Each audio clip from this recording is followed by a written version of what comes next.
Vous écoutez un message enregistré à l'église CVV Paris. Pour plus d'informations, visitez notre site internet cvvparis.fr. Je suis content d'être avec vous. Moi, je m'appelle Ben, pour ceux qui ne me connaissent pas. Je suis un des anciens ici à CVV. Vous savez, ancien, c'est le mot, un des mots utilisés dans le Nouveau Testament pour désigner ceux qui sont responsables pour une église locale. D'ailleurs, il y a un autre mot qui est utilisé aussi pour parler de ces responsables d'église locale, c'est le mot évêque. Donc si vous voulez taquiner un peu les responsables ici, vous pouvez aller vous adresser à évêque Sod, ici à ma gauche, ou il y a évêque Scellé quelque part dans la pièce, ou évêque Keflin. Bon, je blague un tout petit peu. S'il vous plaît, appelez-leur par leur prénom. Ils s'appellent Johan, Yann qui est quelque part, Thierry, Adrien qui est malheureusement pas là, il est en déplacement, et Thomas qui est pas là, et c'est normal parce que sa femme va accoucher. Son terme c'est aujourd'hui. Donc on est dans l'attente de nouvelles, quoi. Donc si vous voulez prier pour Thomas et Elisabeth, les soutenir, ça peut être chouette. Bref, je disais ici, on utilise le mot ancien pour désigner un responsable d'église locale, et on croit ici que le modèle que le Nouveau Testament nous donne, c'est une équipe de personnes qui ensemble portent une église locale. Et c'est avec beaucoup de joie qu'on vous porte dans nos prières, dans nos pensées, même pendant l'été, même en vacances. D'ailleurs, on a beaucoup travaillé pendant cet été à préparer cette rentrée, à préparer ce qu'on va faire sur les 2 prochaines années. Et donc, c'est avec beaucoup de joie qu'on vit cette rentrée ensemble pour voir un peu qu'est-ce que Dieu a dans l'attente pour nous dans cette prochaine saison de CVV. Donc, on est heureux de lancer cette année scolaire et comme on a dit beaucoup pendant la louange, la rentrée, c'est un moment particulier. C'est une grande étape pour certains. Il y a des parents ici. Peut-être pour certains, c'est la première rentrée de vos enfants qui sont peut-être derrière. En tout cas, la rentrée pour les parents, c'est une grande étape. Pour d'autres, c'est peut-être un nouveau départ. Vous venez d'arriver à Paris, et c'est la grande ville, Paris, un nouveau boulot, des nouvelles responsabilités. Peut-être pour d'autres, c'est juste l'année qui redémarre, ou peut-être c'est même pour ceux qui sont là depuis longtemps, c'est de nouvelles responsabilités, de nouvelles choses. La rentrée, c'est un moment parfois où les choses démarrent, et c'est un moment aussi parfois où les choses s'arrêtent, où on passe à autre chose, de nouveaux projets.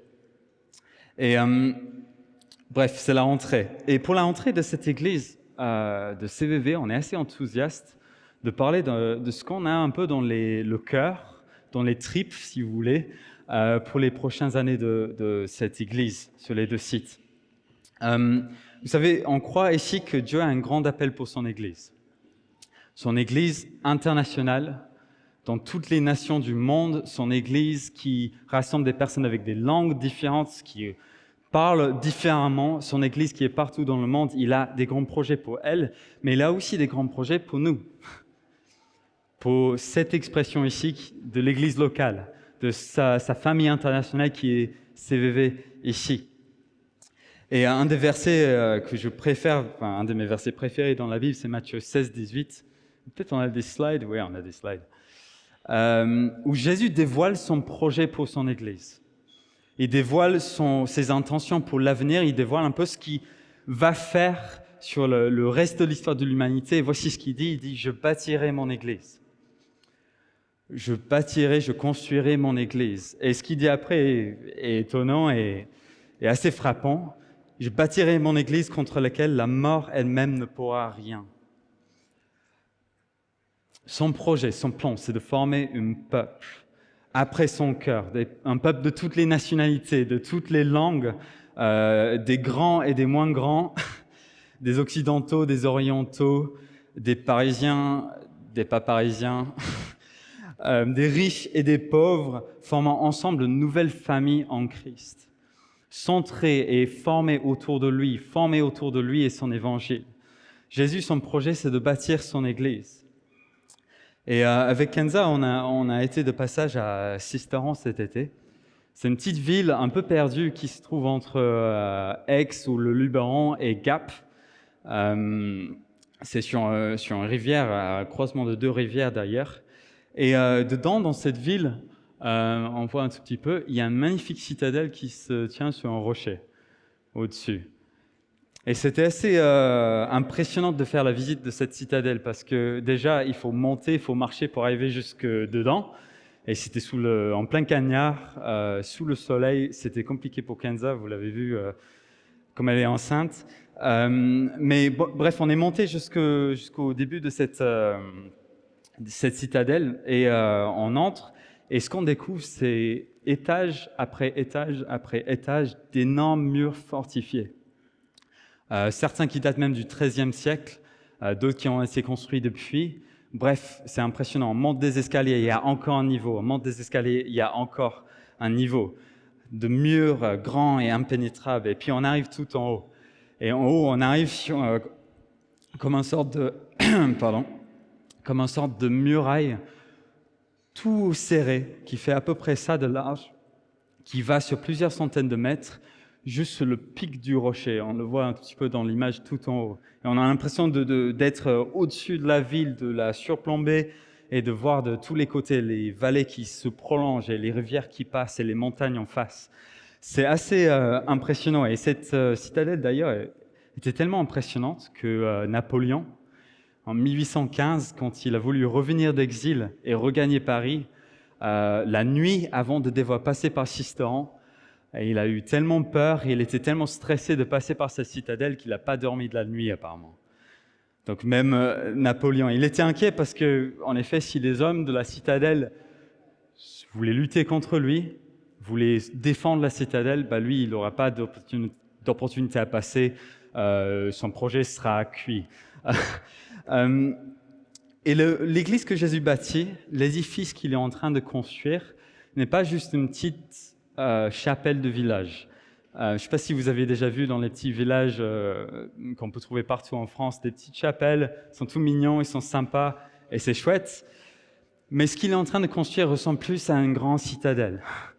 Mur après mur, des gens différents, des ministères différents, des peuples différents qui forment un après un cet énorme édifice qui surplombe la ville, qui devient de plus en plus visible, qui devient de plus en plus beau. Jésus, son projet, quand il part de construire son église, elle n'est pas cachée, mais elle brille devant tous les hommes. Elle est grande sur un grand rocher au-dessus de la ville. Elle brille devant les hommes. Et Jésus a des grands projets pour son Église internationale, son peuple. Vous l'avez compris, l'Église n'est pas un bâtiment, mais c'est le peuple de Dieu qui se forme ensemble à former un édifice vivant. Mais il a aussi des grands projets pour nous, en tant qu'Église locale. Vous savez peut-être, ou peut-être pas pour certains, mais cette Église est née d'une impulsion toute particulière de Dieu. CVV a été lancé en octobre 2008. Donc pour les mathématiciens parmi nous, vous l'avez compris, cette année, c'est les 15 ans de CVV. D'ailleurs, je fais un petit aparté, parce que c'est une grande étape pour nous. Le 14 octobre, samedi 14 octobre, dans cette salle, à partir de 15h normalement, on a une grande fête pour fêter le fait que ça fait 15 ans qu'on est là et que Dieu continue à nous bénir. Ouh là là. Ça va être une occasion de fêter ce qu'il a fait jusqu'à là, mais aussi fêter ce qu'il va faire dans les prochains mois. Et j'ai vu un tout petit peu ce que l'équipe d'organisation commence à préparer. Ça a l'air assez marrant, assez cool. Donc, on vous invite à nous rejoindre le 15 octobre, c'est ça, le 15 octobre, non, le 14 octobre pour les 15 ans de CVV. Punaise, j'ai répété ça plusieurs fois chez moi et j'ai encore pas réussi à le dire. Bon, j'ai le stand qui veut tomber. C'est bon. Et vous êtes tous invités. C'est pas juste un fête pour ceux qui sont à CVV depuis longtemps. C'est un fête où c'est accessible à tous. Et vous allez sûrement découvrir des anecdotes marrantes et des choses intéressantes aussi dans l'histoire de cette église. Donc les 15 ans, le 14 octobre. Mais je disais que Dieu avait été à l'impulsion de la création de cette église. Et comment ça, du coup en fait, il a appelé un homme qui s'appelle Gordon. Certains d'entre vous le connaissent. C'est un ami pour certains d'entre nous. On peut voir les slides après. C'est une photo de CVV au début, quand ils se réunissaient chez Gordon et Kerry. Et il a appelé Gordon à quitter la Suisse, là où il habitait, dans une super maison avec une super vue sur le lac Léman, et venir implanter une église ici à Paris. Et il a changé les collines et la vue sur le lac Léman pour la périph' sud et les douceurs des collines verdoyantes de la Suisse, merci Johan, pour une ville qui est toujours en mouvement, pour une ville où il y a du beau temps, dans une ville où il y a plein de choses qui se passent. Et il est venu implanter une église à Paris. Et il y a d'autres gens qui sont venus le rejoindre. Il y en a un qui est derrière moi actuellement. Salut Johan. Johan aussi, qui a rejoint dès le départ avec Maryse cette implantation d'église venant de loin, du banlieue est parisien. Et un autre homme qui s'appelle Georges, qui est venu de l'Angleterre aussi pour implanter cette église, ensemble pour démarrer une communauté. Et s'ils ont accepté ces sacrifices, de venir ici, de s'implanter dans un nouvel endroit, un endroit différent de là où ils étaient, c'était qu'ils étaient convaincus que Dieu leur avait parlé. Ils étaient convaincus de l'appel de Dieu sur eux. Et donc, comment est-ce que Dieu il a parlé c'était par une série de visions qu'il avait données à Gordon. Et vous savez, Dieu, il peut nous parler de plein de manières. Parfois, il nous parle par les circonstances, parce qu'on vit dans la vie. Parfois, il nous parle à travers sa parole, alors qu'on lit, on apprend des choses, il y a comme des versets qui nous sautent aux yeux. Parfois, on a des pensées qui viennent dans notre tête, on croit qu'ils sont inspirés du Saint-Esprit, ou d'autres fois, on a des rêves dans la nuit qui nous parlent de quelque chose ou des circonstances particulières. Et, plus rarement, parfois, Dieu il nous donne des visions. Comme des films, comme des images qui défilent, où Dieu nous montre quelque chose de réel et il nous dit ce qu'il a envie de faire. Et c'est un peu comme ça que Dieu avait parlé à Gordon. Et les versets d'ailleurs qui viennent à l'esprit quand on parle d'avoir des visions et des choses comme ça, c'est ceux du prophète Joël où il dit, c'est Dieu qui parle, « Je déverserai de mon esprit sur tout être humain. Vos fils et vos filles prophétiseront, vos jeunes gens auront des visions et vos vieillards auront des rêves. » La vie normale du chrétien, c'est que Dieu vient nous parler. C'est que Dieu il a envie de nous révéler des choses, de nous apprendre des choses. Il veut nous montrer son cœur. Et soyons juste attentifs dans cette nouvelle année. Est-ce que Dieu veut nous parler de quelque chose de nouveau, de quelque chose de différent à cette rentrée? Et donc Gordon a eu ses visions. Et dans ses visions, Dieu dévoilait un projet pour implanter une église locale avec un goût tout particulier, avec une mission assez claire. Et parmi beaucoup de détails que Dieu avait donnés à Gordon, il y avait deux choses qui étaient claires. Premièrement, c'est que Dieu voulait déverser son esprit dans la ville de Paris et susciter un réveil où de nombreuses personnes se tourneraient vers Jésus-Christ. Le cœur de Dieu, c'est que tous viennent vers lui. 1 Timothée 2,4. Et son désir, c'est de verser de son esprit ici à Paris et partout aussi dans le monde pour que les gens soient convaincus du péché, pour que les gens se rendent compte qu'ils ont besoin d'un sauveur et pour qu'eux aussi ils voient révéler la justice de Dieu et qu'ils puissent entrer dans la vie nouvelle que Jésus a prévue pour eux. Et la vision que Gordon avait reçue, c'était comme s'il y avait des puits de la bénédiction de Dieu, du Saint-Esprit, qui étaient sous la ville. Et ils étaient en attente de pouvoir être déversés comme un fleuve qui est derrière une barrière, qui attend de juste pouvoir couler dans la ville et d'aller changer cette ville. Mais la deuxième chose dont Dieu a été très clair avec Gordon, c'était qu'il y avait des choses qui font obstacle à cette œuvre de Dieu. Comme des pierres qui bouchent ces puits qui sont là pour déverser l'Esprit de Dieu ici dans la ville. Et ces pierres ne sont pas des objets physiques, mais ce sont des choses spirituelles. Ce sont des manières de penser. Ce sont des manières de voir le monde, de voir soi-même. Ce sont des croyances que nous portons en nous ou des habitudes que nous avons qui, à cause du péché, à cause des blessures que nous vivons aussi dans la vie, à cause de faux enseignements du monde aussi, parfois les choses que le monde nous dit est important alors que ce n'est pas le cas, ils font obstacle au travail de l'Esprit de Dieu en nous. Ils font obstacle à ce que Dieu voudrait faire dans nos vies à chacun. Et ce n'est pas seulement juste en nous que ça fait obstacle aussi dans la ville, parce que si les chrétiens, ceux qui sont censés porter l'espoir du monde ici, ils sont accablés par des fausses croyances sur eux, sur Dieu, qui ne rentrent pas pleinement dans la liberté que Dieu a prévue pour eux, comment est-ce qu'ils vont apporter de la liberté à cette ville? Comment est-ce qu'ils vont apporter quelque chose de nouveau, quelque chose qui transforme dans cette ville? Les pierres qui bouchent le travail de l'Esprit dans nos cœurs, ils font obstacle dans la ville, ici à Paris. Et ils nous empêchent finalement à vivre la plénitude de ce que Dieu a de prévu pour nous. Dieu, il a des grands projets pour son Église locale et pour nous, chacun d'entre nous qui formons cette Église locale. Il a des grands projets, mais parfois nous, on fait obstacle à ces projets, parfois on ne le sait même pas. Et pour vous donner quelques exemples de ce que ça peut être, et d'ailleurs il y avait 14 choses qui étaient listées dans cette vision qui bouchaient les puits. Un exemple, ça serait notre manque de pardon. Un exemple assez facile à saisir. Parfois, c'est compliqué à pardonner ceux qui nous font du mal, n'est-ce pas? C'est compliqué à pardonner ceux qui nous font du tort. Quand on vit des traumas, quand on vit des difficultés, c'est un défi. Pourtant, Dieu a été tellement clair dans sa parole par rapport au fait que ceux qui veulent être ses disciples doivent pardonner ceux qui leur font du tort, que parfois, quand on reste dans le manque de pardon, quand on n'avance pas dans ce que Dieu a de prévu pour nous, ça fait obstacle aussi au travail que Dieu a envie de faire dans nos vies. Et à ces versets, ça pourrait faire l'objet de toute une prédication, mais qui nous montre à quel point c'est important le pardon. C'est Matthieu 6, 14, où il dit, Jésus dit, « Si vous pardonnez aux autres leurs fautes, votre Père Céleste vous pardonnera aussi. Vous pardonnera aussi. » C'est la bénédiction de Dieu. Mais si vous ne pardonnez pas aux autres, votre Père ne vous pardonnera pas non plus vos fautes. C'est parmi les versets un peu mystères où il faut découvrir le contexte, il faut comprendre ce que Jésus était en train de dire. Mais ce qu'on peut dire, c'est que le pardon est quelque chose d'important pour Dieu. Et quand on a du mal à rentrer dedans, quand on ne rentre pas dedans, ça fait obstacle au travail de Dieu dans nos vies.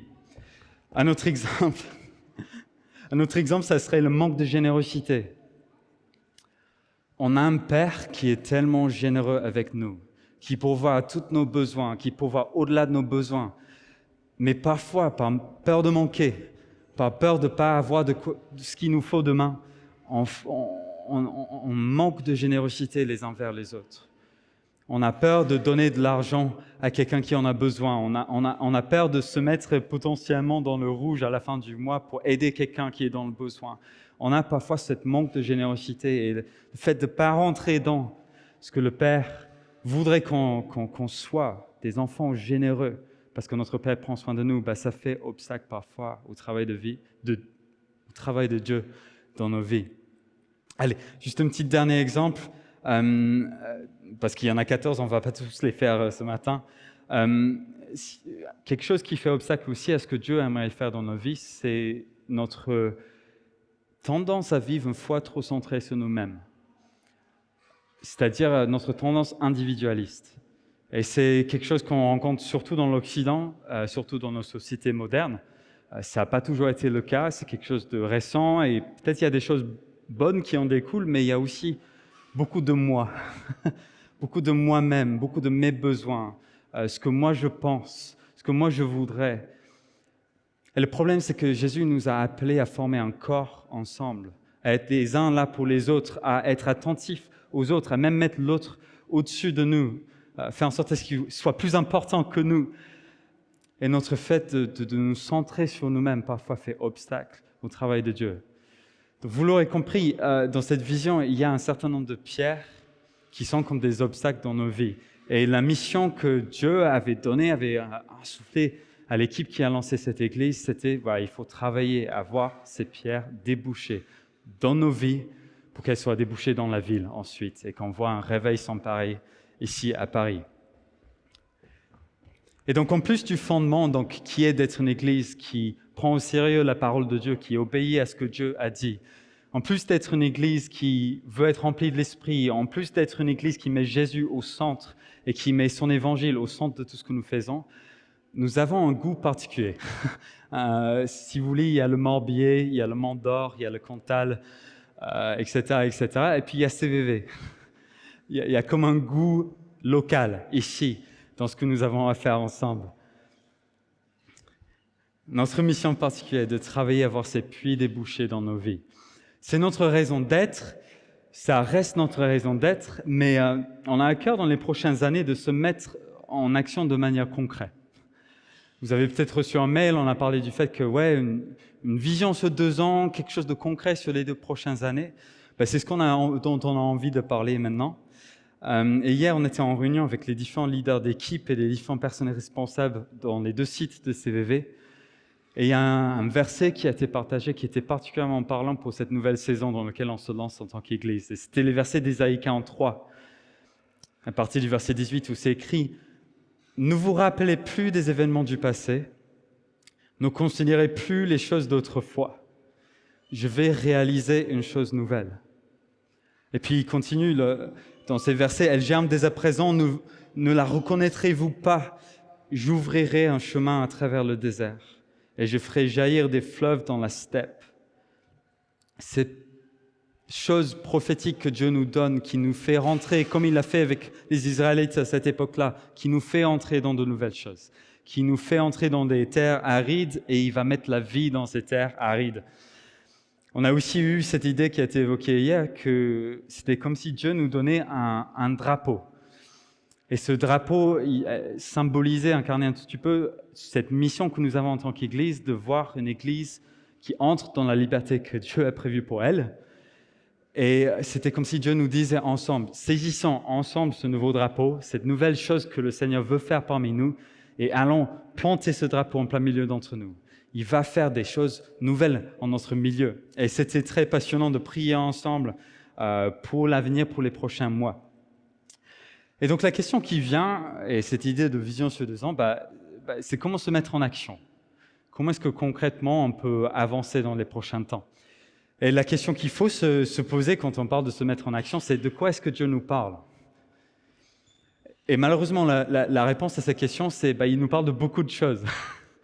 À un moment, il faut essayer de saisir les différentes choses qu'il nous dit et de trouver un fil conductrice.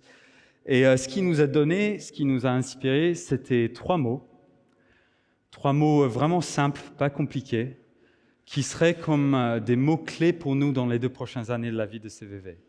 Comme un fil conducteur pour nous aider à nous recentrer autour de la mission que Dieu nous donne ensemble. Le premier de ces mots, c'est que Dieu nous appelle à être une Église qui rassemble de plus en plus de personnes. Et pas seulement plus de gens, mais aussi plus souvent, qu'il y ait un élan communautaire où on se retrouve, pas seulement les dimanches, où on grandit ensemble dans la communion. On veut grandir en nombre et en qualité de la communion que nous vivons ensemble sur les 2 prochaines années. Et alors attention, parce que peut-être ça fait des réactions un peu particulières chez certains. Peut-être vous vous dites, ah mince, on commence à parler de vouloir être une grande église ou de juste être une grande église pour être une grande église. Et j'ai juste envie de dire que c'est pas ça la vision. On n'a pas juste envie d'être une grande église pour être une grande église. Mais si on veut vraiment voir une ville transformée, si honnêtement on veut voir Paris, un réel impact dans Paris, si on veut aller au bout de l'appel que Dieu a mis sur nous dans cette église, on doit grandir parce qu'il y a des personnes, ressources, il y a des ministères qui ne sont pas encore exprimés ici au sein de CVV. Il y a des gens qui ne sont pas encore ajoutés à notre nombre, il y a des personnes pas encore chrétiens, qui ne connaissent pas encore Jésus, qui doivent rencontrer Jésus, qui doivent être ajoutés à notre nombre, qui doivent devenir disciples avec nous de Jésus-Christ. Il y a des ministères, des dons au service de l'Église qui ne sont pas encore exprimés parmi nous dans cette Église. Nous devons grandir, il y a de la place pour que Dieu ajoute à notre nombre. Les versets qui viennent à l'esprit quand on parle de ça, c'est Luc 10:2. La moisson est abondante, mais les ouvriers peu nombreux. Priez donc le Seigneur à qui appartient la moisson d'envoyer des ouvriers pour moissonner. Autrement dit pour nous, des personnes qui sont prêtes à entendre l'Évangile et à croire à Paris et devenir disciples de Jésus-Christ, ils sont nombreux ici. Ils sont nombreux, mais les ouvriers, les personnes comme vous et moi, qui sont prêts à marcher, être les mains et les pieds de Jésus ici, on est peu nombreux. Et donc on doit prier, on doit s'attendre à ce que Dieu ajoute des personnes à notre nombre, des ouvriers pour la moisson qu'il a prévue ici, à Paris. Des personnes qui sont prêtes à dire « je serai les mains et les pieds de mon Dieu ici à Paris et je vais le servir et je vais voir son royaume s'étendre ici ». Actuellement, à Paris 7, on est autour de 80-85 adultes qui se ressemblent régulièrement ici pour louer Dieu ensemble. Et si dans 2 ans, on était 120 personnes à se rassembler régulièrement, à louer Dieu ensemble, à vivre cet élan communautaire ensemble, si on grandit, et puis le site sud-est aussi, bon, vous êtes dans une saison particulière avec des défis au niveau de bâtiments et tout ça. Aujourd'hui, vous êtes peut-être une quinzaine d'adultes régulièrement et beaucoup plus d'enfants. Mais si dans 2 ans, vous étiez 2 fois plus nombreux et que vous commencez réellement à avoir un impact à Vitry et dans les alentours, dans le Kremlin-Bicêtre, et qu'on commence à dire « Waouh, c'est quoi cette petite communauté de personnes qui changent quelque chose dans notre communauté, qui prend soin des pauvres dans notre communauté ?» Et si dans 2 ans, vous avez grandi et que votre impact grandit aussi, Seigneur, envoie des ouvriers. Et ce n'est pas juste en nombre, mais c'est aussi en qualité de la communion que nous vivons ensemble. C'est dans l'élan communautaire que nous vivons ensemble. Et c'est Thierry qui va développer beaucoup plus sur ça la semaine prochaine. Mais j'ai juste envie de dire, si on doublait le nombre de groupes de vie ici? Aujourd'hui, il y a 5 groupes de vie et un pourcentage plutôt petit d'entre nous qui peuvent se réunir dans la semaine et vivre la vie d'église en semaine, qui peuvent avoir un impact dans leur quartier, qui peuvent prier ensemble régulièrement. Et s'il y avait un groupe de vie pour chacun d'entre nous, dans chacun de nos quartiers là où nous sommes, qu'on puisse se retrouver, qu'on puisse prier, qu'on puisse manger, boire du vin, passer du bon temps ensemble, qu'on puisse aussi impacter nos quartiers réellement. Et si dans 2 ans, les groupes de vie, c'était vraiment un pilier encore plus grand dans ce que nous faisons ensemble en tant qu'Église, l'Église qui n'est pas juste les dimanches en fait, mais le peuple de Dieu qui se rassemble. Plusieurs exemples, il y a d'autres choses, mais je vais m'arrêter là sur ça. Et je me suis perdu dans mes notes. Comme j'ai dit, on ne veut pas être une grande église pour être une grande église, mais des ouvriers pour la moisson, une famille qui grandit, un amour les uns pour les autres qui grandit, un élan communautaire, ça on le veut ici. Et on veut prier pour ça, on veut se mettre en mouvement pour ça ici à CVV. Se rassembler. Mais aussi grandir. Et c'est le 2e mot. Avec Kenza, on a beaucoup de plantes à la maison. Je ne sais pas si c'est votre cas ou pas. On a des monsteras, des ficus, plein d'autres plantes dont je ne connais pas les noms. Je ne suis pas un très bon connaisseur, mais ils sont jolis, ils sont sympas. Mais je dois avouer que c'est devenu un peu la jungle chez nous dernièrement. C'est devenu un peu la jungle. Pourquoi ? Tout simplement parce que nos plantes ne sont pas mortes.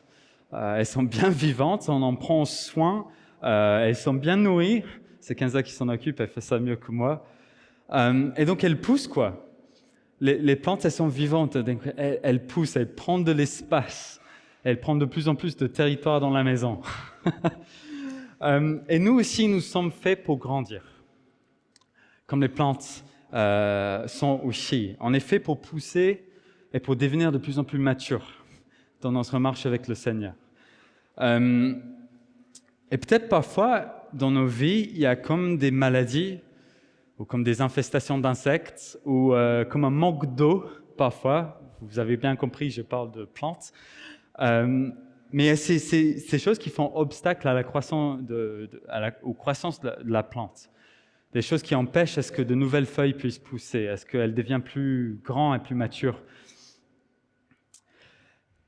Il y a peut-être aussi pour nous dans nos vies des pierres qui font obstacle au fleuve de Dieu dans nos vies et qui font obstacle à la croissance que Dieu a prévue pour chacun d'entre nous. Vous savez, l'Église n'existe pas seulement pour voir des gens sauvés, bien que c'est central à ce que nous faisons ensemble, mais elle existe aussi, et on est appelés ensemble à grandir en maturité et en révélation. Et on aimerait vraiment que ça marque la prochaine saison de notre vie d'Église, que chacun d'entre nous, de là où nous sommes, on puisse grandir, prendre un cap ensemble dans le Seigneur et qu'on puisse grandir en révélation et en connaissance de Dieu. Et concrètement, c'est quelque chose qui va impacter les prédications de CVV. On veut se mettre en action pour cibler les pierres, pour nous aider les uns les autres à grandir, mais ce sera aussi des sujets de discussion dans les groupes de vie, des sujets de prière alors qu'on se rassemble, mais aussi en individuel, alors qu'on demande au Seigneur de enlever des obstacles dans nos vies, alors qu'on demande de la délivrance et une nouvelle liberté de venir dans la vie des uns et des autres. On veut grandir ensemble. Et on veut organiser des choses aussi pour permettre ça. Et je sais que c'est beaucoup d'informations et il fait très très chaud, mais on arrive bientôt à la fin. Il fait vraiment chaud. Mais moi j'ai du mal là. Mais on a lancé l'année passée un parcours alpha, relancé, ça a été fait dans le passé aussi. On a fait un parcours fondation aussi. Fondation, c'était un parcours pour les jeunes chrétiens, les tout nouveaux chrétiens. Et c'est un peu l'idée que si tu veux, si tu désires devenir disciple de Jésus-Christ et tu ne sais pas encore comment le faire, ce parcours est pour toi. Viens, on va parler des bases de la foi et des bases du discipulat de Jésus-Christ et vous pourrez faire vos premiers pas, vous pourrez avancer dessus. Et un des rêves et un des grands projets qu'on a sur les 2 prochaines années, à l'horizon peut-être d'1 an, ça serait de mettre en place un parcours de formation pour les chrétiens matures. Pour les chrétiens qui ont déjà de la bouteille, qui ont des années d'expérience avec Dieu, mais qui se disent « j'ai envie de passer un nouveau cap dans ma vie avec Dieu ». J'ai envie de ranimer la flamme, comme on disait tout à l'heure, dans ma vie pour prendre un nouvel élan avec le Seigneur. On aimerait aussi qu'on ait un contexte pour ça, où ces personnes-là puissent trouver de quoi grandir, de quoi avancer dans la marche avec le Seigneur. On veut être une église où si on s'engage ici, on sait qu'on va grandir. On sait qu'on va prendre des pas dans la direction de devenir tout ce que Dieu a prévu qu'on soit ici à CVV. Et qu'ensemble, on devient l'église que Dieu a prévue. Donc, grandir. Et dernièrement, envoyer. Le 3e mot. Si on vous partage ces 3 étapes, c'est qu'on a reçu une parole prophétique il y a quelques années pour CVV qui nous a vraiment marqué. Et c'est qu'on serait comme un porte-avions en tant qu'église. Vous savez, les porte-avions, ils ont un grand nombre d'avions qui viennent sur ce grand bâtiment, c'est presque un bâtiment, ce grand bateau de guerre. Et ce bateau, il sert à servir de base à partir duquel on peut envoyer des avions prendre du territoire dans le terrain adverse. Et un porte-avions, si vous voulez, pour CVV, ça ressemble à des avions qui atterrissent ici, qui viennent se retrouver en sécurité sur le bateau, qui apprennent, qui grandissent, qui sont équipés pour la mission. Et puis, il y a des avions qui sont envoyés à des endroits différents pour des missions spécifiques et qui ont de l'impact, qui prennent du territoire pour le royaume de Dieu, à Paris et ailleurs. Parce qu'on veut voir le royaume de Dieu finalement s'étendre dans notre génération. Si on est là, si on fait famille ensemble, c'est aussi pour que le nom de Jésus soit répandu partout, ici à Paris et partout en France. Et j'ai envie de dire, il y en a marre que les gens ils soient perdus. Il y en a marre que les gens ils savent pas où aller. Il y en a marre que les gens ils subissent la maladie alors qu'on a un Dieu qui guérit. Il y en a marre que dans nos entreprises, il y a des décisions pourries qui sont prises tous les jours, qui vont à l'encontre de ce que Dieu aurait prévu pour notre société.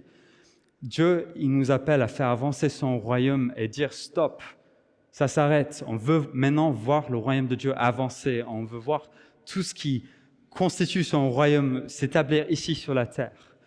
Que Seigneur, ton règne vienne, ta volonté soit faite ici à Paris, comme au ciel. C'est notre cri de cœur, c'est ce qu'on désire. Et pour certains, ça va ressembler un jour à être envoyé loin. Ça va être une autre région, une autre partie de la France, ça va être un autre pays peut-être. Peut-être vous avez déjà dans votre cœur des promesses de Dieu, comme un appel missionnaire à aller quelque part et faire quelque chose pour le Seigneur. Et on veut être une église dans laquelle vous pouvez vous former, vous préparer, mais à partir duquel vous pouvez être envoyé aussi. À partir duquel vous pouvez avoir de l'impact par ce que vous aurez vécu ici, ce que vous aurez appris ici. Mais il y a peut-être aussi des gens aussi, votre appel, c'est pas loin, c'est pas géographique, mais c'est ici. C'est un ministère particulier. C'est quelque chose que le Seigneur vous a donné qui n'est pas encore pleinement réalisé dans votre vie. Et peut-être l'envoi à CVV, ça va être libéré à prendre en main ce ministère-là et à commencer à prendre du terrain pour Jésus dans cette chose-là. Ça va peut-être être un service particulier pour d'autres ici, mais peut-être en dehors de l'Église en fait.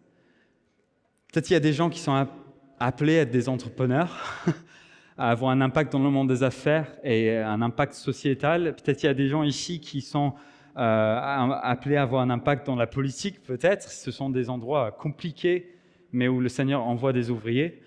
Et peut-être aussi, il y a des héros du quotidien aussi que le Seigneur veut élever, des personnes qui sont dans les boulots divers qu'on a ici à Paris, qui sont appelés et envoyés par le Seigneur dans ces endroits-là. Et on veut, en ligne avec ce que le Seigneur veut faire dans nos vies chacun, on veut envoyer, on veut permettre à ce que chacun puisse entrer dans l'appel que Dieu a prévu pour elle. Et donc, si on est plus nombreux, si on grandit en quantité, en qualité, comme on peut dire, c'est aussi pour qu'on voit un monde qui soit transformé, pour voir le royaume et le règne de Jésus venir ici à Paris. Et donc, c'est ce qu'on avait envie de vous décrire aujourd'hui. 3 mots, très simples finalement, très terre à terre, qui décrivent un peu ce que nous allons essayer de vivre dans les 2 prochaines années. Rassembler, grandir, envoyer. 3 mots, un élan dans lequel on souhaite se lancer et un projet dans lequel on croit que chacun a sa place, que chacun a un rôle à jouer, que chacun a un rôle particulier. Certains d'entre vous le savent mieux que d'autres, mais on a travaillé sur les dernières années sur une manière de se structurer qui permettrait de porter la vie au sein de CVV. Et on a désigné 6 pôles de vie un peu dans la vie de l'Église. On a accompagnement, dans tout ce qui est accompagnement pastoral, social. On a l'administratif et toute la partie métier de l'Église. On a la mission. Vous imaginez bien ce qu'il pourrait y avoir dedans. Tout ce qui est célébration et les événements de CVV. On a aussi, et je vais me perdre, on a aussi les enfants qui sont un pôle d'importance dans notre Église. Et puis la communauté, qui est, je crois qu'Alan me souffle de derrière. On a plusieurs pôles de vie, en gros, ce qu'il faut retenir dans la vie de notre Église. Et dans chacun de ces pôles, dans chaque zone de cette Église et dans ce qu'on essaie de faire en dehors de cette Église, vous avez votre place. Et on espère que dans les prochains mois, les prochaines semaines, chacun pourra s'identifier un peu où il peut servir, où il peut grandir, où il peut être envoyé.